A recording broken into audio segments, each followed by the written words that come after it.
दोन महाराष्ट्राचे वाघ सोबत आले, हमखास वरती तर जाणारच. महाराष्ट्र काय जग जिंकणार. पब्लिक वेलफेअरच्या गोष्टी करताय ते तुम्ही फक्त वोट्स मिळवण्या ऐतपतच करता.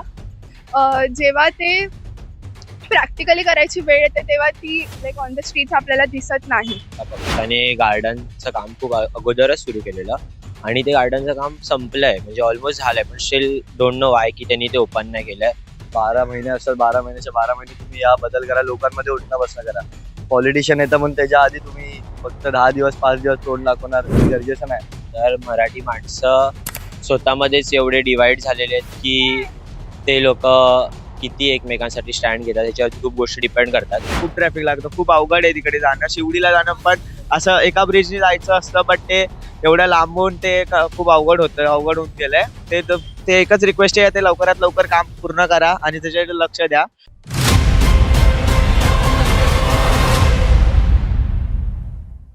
हाऊसिंग सोसायटीच्या पाण्याच्या टाक्या स्वच्छ करणारी मुंबईतील नंबर 1 कंपनी म्हणजेच लाईफलाईन सर्व्हिसेस. नमस्कार, मी अक्षता खवडे आणि आज आपण आलेलो आहोत कीर्ती कॉलेजमध्ये. तिथे आपण विद्यार्थ्यांना विचारणार आहोत की ते वोट केल्यानंतर त्यांचं नक्की काय मनोगत असणार आहे, पुढे जाऊन ॲज अ वोटर ते कसे बघतायत आणि मुंबई नक्की या विद्यार्थ्यांना कशी भावते हे आपण त्यांच्याकडूनच जाणून घेणार आहोत. तर चला, ॲज अ वोटर म्हणून आज आपण इकडे कीर्ती कॉलेजमध्ये आलेलो आहोत. तर शैक्षणिक विचाराने तुम्हाला असं काय वाटतं की एका नगरसेवकाने किंवा जे कोणी इथे निवडून येणार आहे त्यांनी काय बदल करावा? जे कॉलेजच्या अवतीभवती सिगरेटच्या वगैरे टपऱ्या आहेत ज्याच्याने मुलांना इन्फ्लुएन्स होतो सिगरेट पियाला, ते पहिला तर बंद केले पाहिजे. हे जे विदाऊट लायसन्स वगैरे फिरतात ते सुद्धा नाही अलाव केलं पाहिजे, कारण अंडर 18 मुलं बाईक वगैरे घेऊन फिरतात, त्यांचे ऍक्सिडेंट खूप होतात. आणि मग हे सिगरेटच्या टपरीमुळे वगैरे मुलांना ड्रग्सची सवय लागते. आणि मग मी दादरच्या ह्याच्याने बघायला गेलं तर आपण बीचच्या मागे, आमचं कॉलेज बीचलाच लागून आहे, तर मग तिकडे आमच्या मुलांचं नाव खराब होतं जेव्हा की दुसरी मुलं येऊन बसतात. आणि मग सिगरेटच्या टपरी अवतीभोवती असल्यामुळे तिथे ड्रग्सचे हे जास्त चालतात. सो ते जर एक कुठचा नगरसेवक बंद करू शकत असेल तर ते आमच्यासाठी खूप चांगलं होईल. आणि अजून काय वाटतं की ॲज अ नगरसेवक म्हणजे जे कोणी इकडे निवडून येतील त्यांनी विद्यार्थ्यांसाठी नक्की काय केलं पाहिजे? म्हणजे शैक्षणिक आधाराने त्यांनी नक्की काय असे फॅसिलिटीज आणले पाहिजेत? कारण आता न्यू एज्युकेशन पॉलिसी आलेली आहे, तर न्यू एज्युकेशन पॉलिसीवरून आता खूप सारे क्रेडिट्स पॉईंट वगैरे ह्या सगळ्या गोष्टी, तर कुठे ना कुठेतरी बोलतात ना की विद्यार्थ्यांना खूप पुढाकार भेटतोय या सगळ्या गोष्टी, म्हणजे त्यांना जर को करिक्युलर साठी खूप म्हणजे पुढाकार भेटतोय. तर अजून काय असे नवीन नवीन योजना आले पाहिजेत विद्यार्थ्यांसाठी जे तुम्हाला असं वाटतं की ते नगरसेवकांनी किंवा इकडे जे कोण निवडून येणार आहेत त्यांनी आणले पाहिजे? असं बघायला गेलं तर माझे यावरती आता सध्या जी NEP आली आहे त्याच्यावरती आम्ही स्वतः टीचर म्हणूनच डायजेस्ट करतोय, कारण तिथे सोशल कॉज पासून कम्युनिटी एंगेजमेंट पर्यंत आम्हाला सगळं कव्हर अप करायचंय मुलांपर्यंत. तर मग सोशल कॉज चे जे अवेअरनेस जास्त स्प्रेड करू शकतात हे पॉलिटिशियन्सच आहेत, कारण एक कॅन्डिडेट आपण तेव्हा निवडतो जेव्हा तो आपल्याला परफेक्ट वाटतो सोसायटीसाठी. असं नाहीये की आताची मुलं खूप ऍडव्हान्स आहेत तर ते लोक NEP आलाय म्हणून त्यांचे पर्स्पेक्टिव्ह बदललेत मी असं नाही बोलणार, पण आधी कसं होतं फॅमिली टू फॅमिली ते पार्टीला इलेक्ट केले जायचे. आता मुलांची मतं बदलली आहेत, कारण मुलांच्या याच्यात आता एक नाही अनेक विषय आलेले आहेत NEPच्या याच्यात, म्हणून त्यांचे पर्स्पेक्टिव्ह बदललेले आहेत. काय वाटतं तुम्हाला की आता जे मराठीवरती झालेलं आहे की आता एका साईडला बघायला गेलं तर राज ठाकरे आणि उद्धव ठाकरे एकत्र आलेले आहेत आणि एका साईडला आपली जी महायुती आहे, तर तुम्हाला काय वाटतं की दादरमध्ये नक्की महापौर म्हणजे जो आपला नगरपालिकेवरती जो महापौर बसणार आहे तो नक्की कोणत्या पक्षाचा असावा? तुम्हाला काय वाटतं, तुम्हाला कोणता पक्ष? मला असं कुठचा पक्ष नाही आवडत, कारण मी त्याच्यावरती कमेंट करू शकत नाही. Being an a teacher I can't particularly, म्हणजे मी एका पार्टीला वोट नाही हे करू शकत की माझी ही पार्टी फेवरेट आहे, that will be bias, right? तर मी इथे ते नाही सांगू शकत अक्षता, अदरवाईज तर आपण विचारणार आहोत एका विद्यार्थिनीला की तिचं काय मत आहे, की काय नाव आहे तुझं? मंजिरी. कोणत्या इयरला? First year. काय वाटतं तुला की म्हणजे तुझं वय आता किमान 19 असेल, 19-20, 18 कम्प्लीट झालंय, तर तू ह्या वर्षी वोट करणार आहे? हो, म्हणजे मग काय वाटतं तुला की तू as a first time voter असशील तू, मग काय वाटतं तुला, कसं वाटतं? खूप काही एक्सपेक्टेशन्स आहेत ऑब्व्हियसली, आणि उत्सुकता पण तेवढीच आहे की आपण आपल्याला जो असा हवा असेल असा युवा नेता ज्याला आपले इश्यूज ॲज स्टुडंट्स माहिती असेल आणि ते समाजात पुढे यावे अशी आशा तरी आहे. काय वाटतं तुला, तू कोणाला सपोर्ट करतेस? म्हणजे जसं की तू आधीपासून बघतीयेस, आता आता सध्या तुला जसं माहितीये की उद्धव ठाकरे आणि राज ठाकरे एकत्र आलेले आहेत आणि या बाजूला महायुती आहे. तर तुला काय वाटतं, तू कोणाला सपोर्ट करशील ऍज अ फर्स्ट वोटर? तुला काय वाटतं? ॲक्च्युली जेव्हा ॲज स्टुडंट्स जेव्हा हे इलेक्शन्स वगैरे चालू असतात, आता जसं आपण दादर या एरियामध्ये आहोत, तर खूप वेळा फ्रूट्स बघायला भेटतात आपल्याला. खूप भांडाभांडी असते आणि स्टेशनला गर्दी असते आणि हे सगळं याच दोन्ही पार्टीजच्या लोकांमुळे गुंडागर्दी असते, चालू असते, भांडण. मग हे ॲज स्टुडंट्स खूप अफेक्ट करतं एका वेळेला, कारण की या पिरियडमध्येच खूप मुलांचे एक्झाम्स वगैरे चालू असतात. सो ऑनेस्टली सेइंग मला दोन्ही पार्टीज एका पॉईंटवर राईट नाही वाटत, कारण की yes with like promoting themselves, but at the same time तुम्ही ज्या पब्लिक वेलफेअरच्या गोष्टी करताय ते तुम्ही फक्त वोट्स मिळवण्या ऐतपतच करता. जेव्हा ते प्रॅक्टिकली करायची वेळ येते तेव्हा ती लाईक ऑन द स्ट्रीट्स आपल्याला दिसत नाही.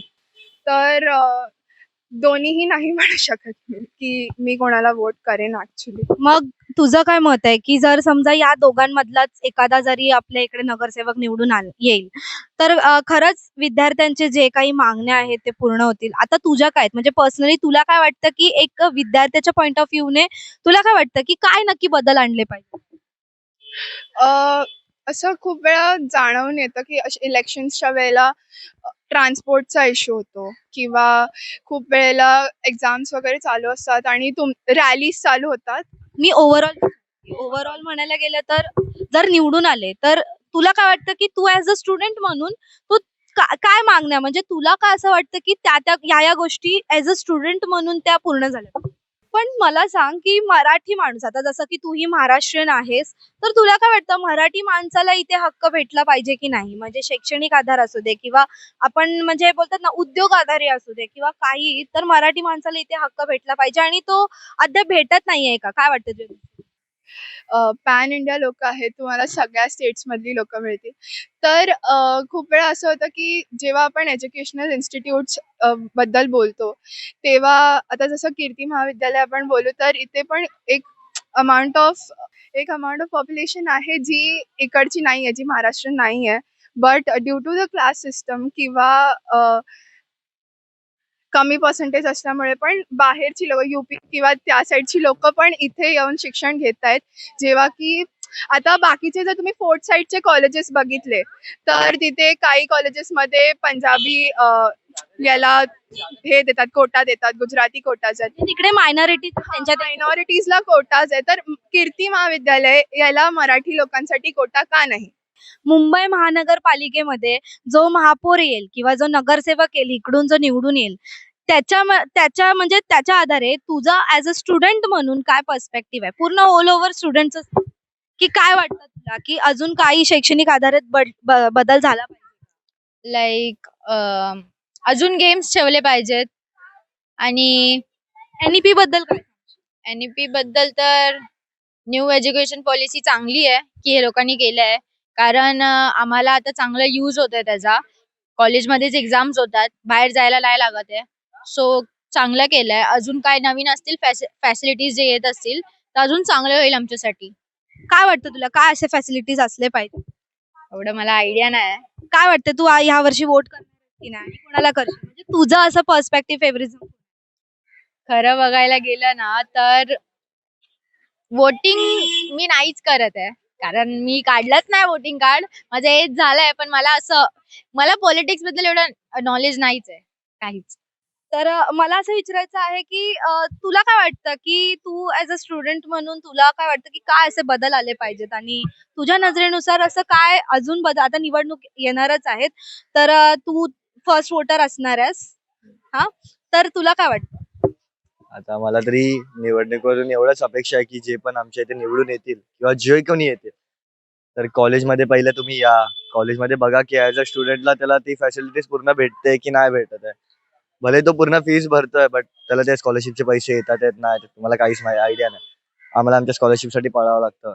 ऍटलास्ट आम्ही फुल फीस पे करतो पण तरी आम्हाला स्कॉलरशिपचे फॉर्मसाठी पळावं लागतं. त्या व्यतिरिक्त आम्हाला कॉलेज परमिशन अशा गोष्टीला देत नाही. आम्हाला काय पाहिजे असेल काय नसेल तर कॉलेज त्यासाठी रडगाणं करतं. आता आम्हाला इव्हेंट करायचा होता तर आमच्या इव्हेंटसाठी कॉलेजने पैसे नाही दिले, परमिशन्स नाही दिले. आमचं जे दरवर्षी घडतं ते गोष्टी घडून नाही दिल्या यावर्षी. त्याच्यामुळे मला जरा कॉलेजपासून थोडी दुविधा आहे या गोष्टींची. पण तरी आता ठीक आहे, बघू. तुला काय वाटतं स्टुडंट म्हणून तुला काय वाटतं की काय म्हणजे काय असं हे झालं पाहिजे, चेंज झाला पाहिजे? महाराष्ट्र तू कसा बघतोयस? म्हणजे जर कोणी इथे निवडून आलंच तर पुढच्या 5 वर्षात मुंबईमध्ये असे काय काय बदल झाले पाहिजे असं वाटतं? मला तर असं वाटतं की बदल रोजच झाला पाहिजे. वर्षातून 12 महिने असतात, 12 महिन्याच्या 12 महिने तुम्ही या बदल करा, लोकांमध्ये उठणं बसणं करा. पॉलिटिशियन येतं म्हणून त्याच्या आधी तुम्ही फक्त 10 दिवस 5 दिवस तोंड दाखवणार ते गरजेचं नाही. आज टाकीची स्वच्छता टाळली, उद्या पोटदुखी, उलट्या, ताप हे कोण टाळणार? सोसायटीतील कोणीतरी आजारी पडल्यावर लक्षात येतं की टाकी वेळेवर साफ केली असती तर, पण तोपर्यंत उशीर झालेला असतो. 2002 पासून हजारो सोसायट्यांच्या टाक्यांची जबाबदारी आम्ही घेतलीये. आम्ही काळजी घेतो, कामगारांचीही आणि तुमच्या आरोग्याचीही. जरा विचार करा आणि निश्चिंत व्हा. Lifeline services.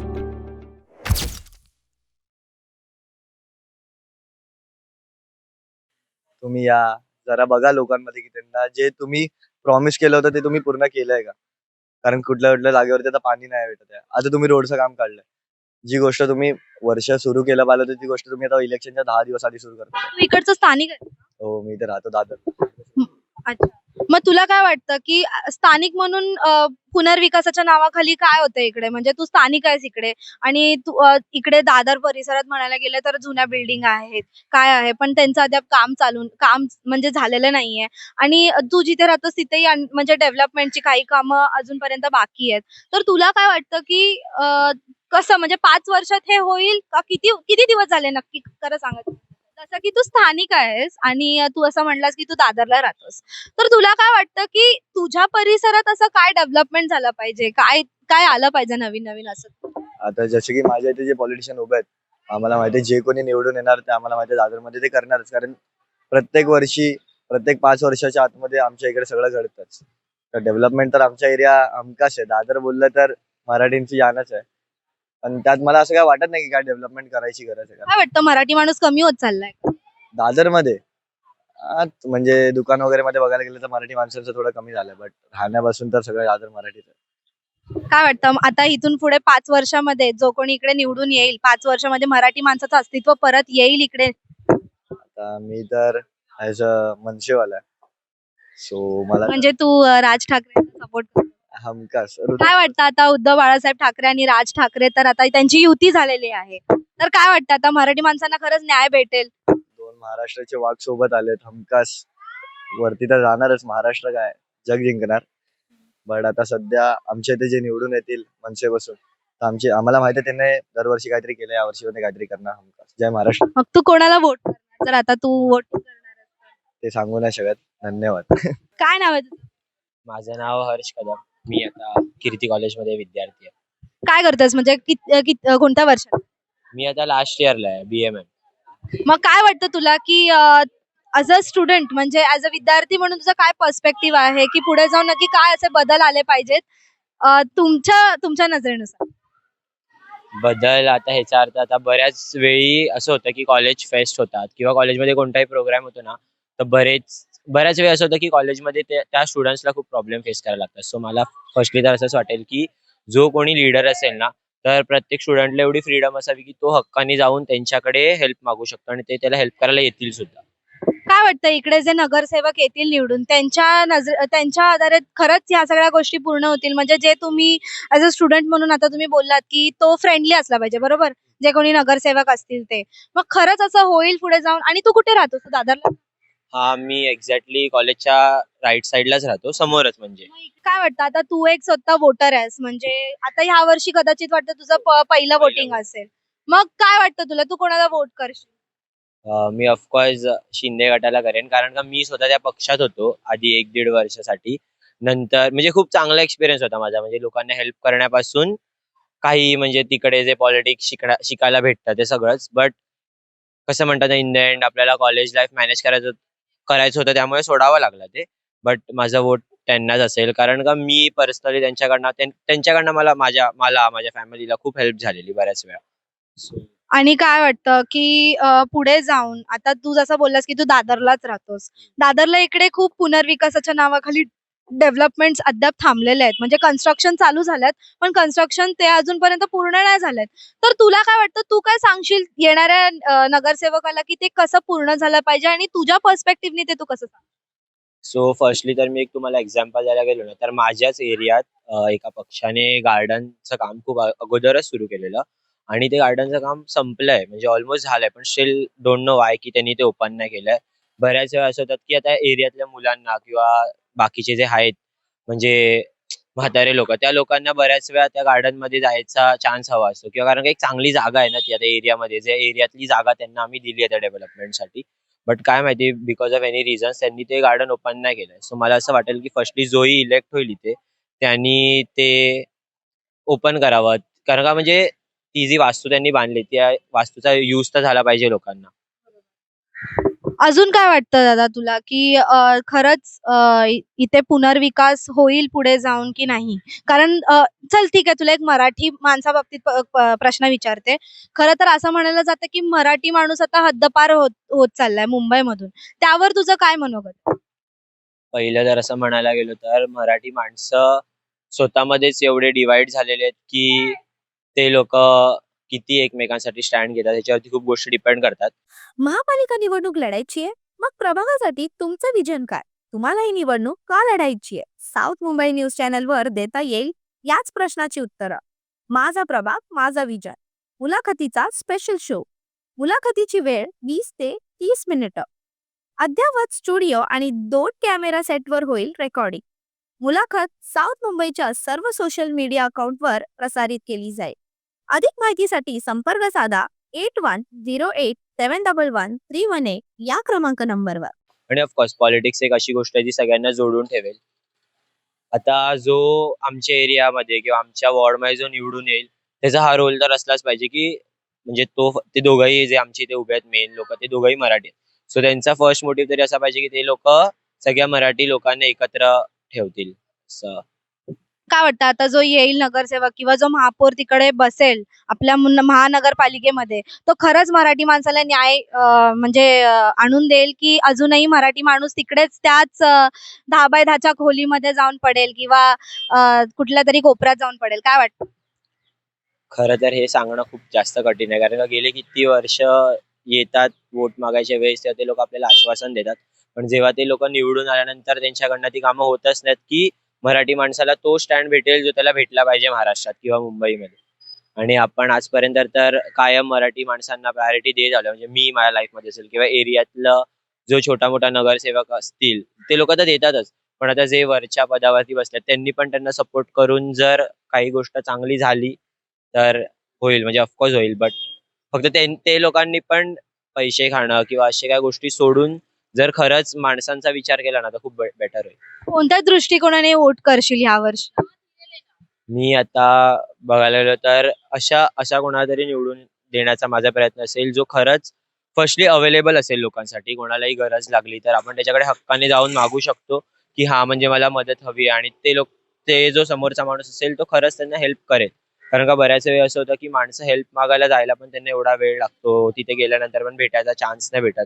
ह्या गोष्टी नाही झाल्या पाहिजे, कारण का इफ जर एक नगरसेवक म्हणजे त्याच माणसांसाठी एरियातला उभा आहे तर मग त्यांच्यासाठी स्टँड घेणं तर बनतं, किंवा त्यांना वेळ देणं हे तर त्याची फर्स्ट रिस्पॉन्सिबिलिटी असली पाहिजे.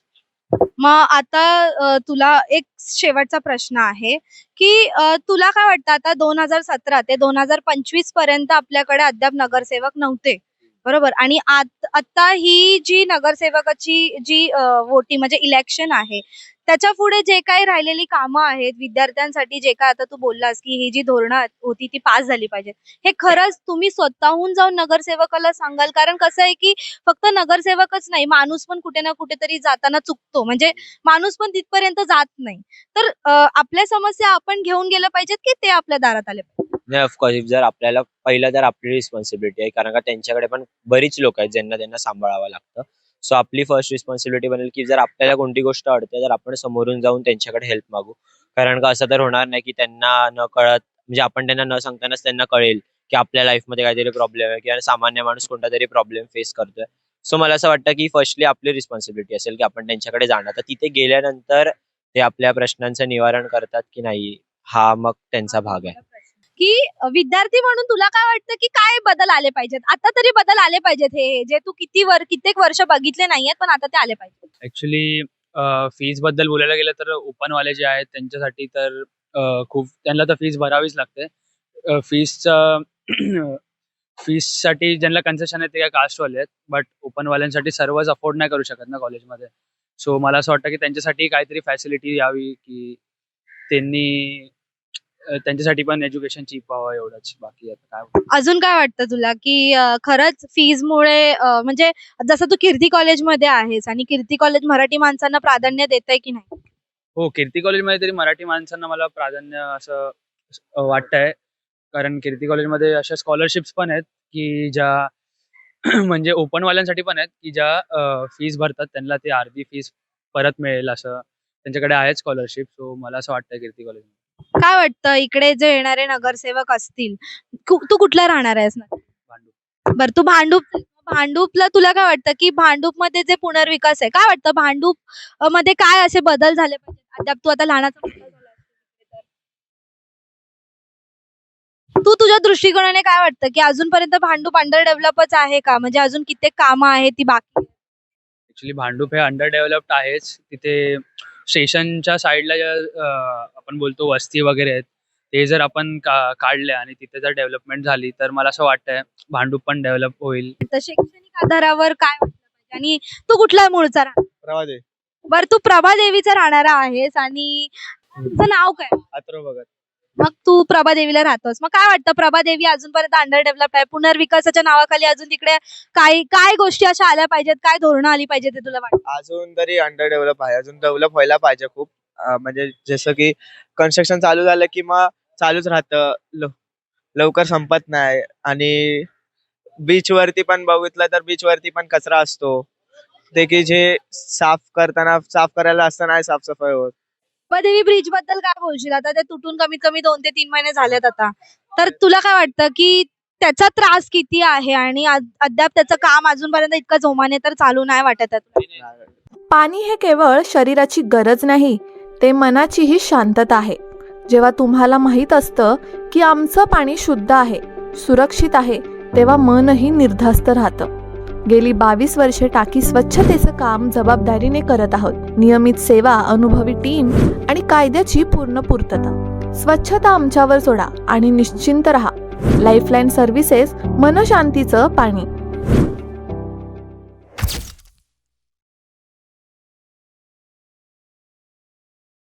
खूप त्रास आहे खूप. ऍक्च्युअली तिथे पण जायला पूर्ण करी रोड वगैरे मारून किंवा दादा टीटी वरून मारून जायला लागतं आणि तो खूप म्हणजे ट्रॅफिक लागतं. संध्याकाळच्या टायमाला तर गेलो तर खूप ट्रॅफिक लागतं. खूप अवघड आहे तिकडे जाणं. शिवडीला जाणं पण असं एका ब्रिजने जायचं असतं, बट ते एवढ्या लांबून ते खूप अवघड होऊन गेलंय. ते एकच रिक्वेस्ट आहे, ते लवकरात लवकर काम पूर्ण करा आणि त्याच्याकडे लक्ष द्या. आणि जसं की आता मध्ये एक व्हिडिओ पण मी इंस्टाग्राम वरती बघितली, जशी की लोक वरतून ट्रॅव्हलिंग करून याच्या स्टेशनला चालले आहेत. जसं की ते पण चुकीचं आहे की त्यांना वाट करून द्या. एक आता मध्ये व्हिडिओ व्हायरल झाला होता आता प्रभादेवी ब्रिज तुटलाय तर त्या कन्स्ट्रक्शन आणि त्या बोलतात ना किती दगडी वगैरे सगळे पडल्यात त्याच्यावरून माणसं ट्रॅव्हल करतायत तर काय त्याच्यासाठी मग लोकांसाठी तुम्ही जागा करून द्या की प्रॉपर त्यांना जाता येईल. नाहीतर त्यांना पण फिरून जावं लागेल, ते पण चुकीचं आहे. त्यांची सुविधा करून द्या, हीच रिक्वेस्ट असेल. काय वाटतं आता तू वोटिंग करणार आहेस? पहिलं वोटिंग आहे तुझं आहेस ना? पहिलं वोटिंग हो, हो. मग काय वाटतं कुठल्या दृष्टिकोनातून तू कोणाला वोट करशील? मी असं तर सांगू नाही शकत पब्लिकली तरी, पण मी नीट विचार करूनच निवडेल जो काही आहे. काय वाटतं जर तू तुझ्या पर्स्पेक्टिव्हने बघतोयस की आता आमचा जो प्रभादेवीचा नगरसेवक कसा असावा तर कसा असावा म्हणजे तुझ्या दृष्टिकोनाने कसा असावा? तर जसं तू बोललास की तू प्रभादेवीला राहतोस आणि प्रभादेवीमध्ये इतके प्रॉब्लेम्स आहेत मग आता तू पहिला ऍज अ फर्स्ट वोटर आहेस तर तुला काय वाटतं तू कोण म्हणजे कोणाला वोट देशील आता? मी तर आता सध्या तरी जे मी रिक्वेस्ट सांगितले ते जो काम करणार आहे आणि तसा जो वाटतोय जो काम करेल आणि त्याच्यावरती आणि मी ज्याच्यावर लक्ष देईल जास्तीत जास्त त्यालाच वोट करेल. तर जसं की तुम्ही बघितलं की आज आपण इथे कीर्ती कॉलेजमध्ये आहोत. कीर्ती कॉलेजच्या विद्यार्थ्यांना आपण त्यांचं मनोगत काय आहे, नक्की येणारा नेता कसा असावा, नक्की इकडे जो नगरसेवक निवडून येईल त्यांच्यासमोर त्यांची काय धोरणं आहेत, हे त्यांनी स्पष्टपणे मांडली आहेत. काही छोटी-छोटी धोरणंही आहेत आणि काही जणांची काही मोठी-मोठी धोरणंही आहेत. ती जर नगरसेवकांनी पूर्ण केली तर नक्कीच हे जे येणारे युवा पिढी आहे ती का नाही वोट करणार, बरोबर? तुम्हाला काय वाटतं हे तुम्ही कमेंट करून नक्कीच सांगा आणि फॉलो करायला विसरू नका. साऊथ मुंबई न्यूज, चेहरा मुंबईचा. साऊथ मुंबई विभागातील घडामोडी जाणून घेण्यासाठी साऊथ मुंबई न्यूज चॅनलला लाईक, फॉलो, शेअर आणि सबस्क्राईब करा आणि बेल आयकॉनवर क्लिक करून ऑल करायला विसरू नका.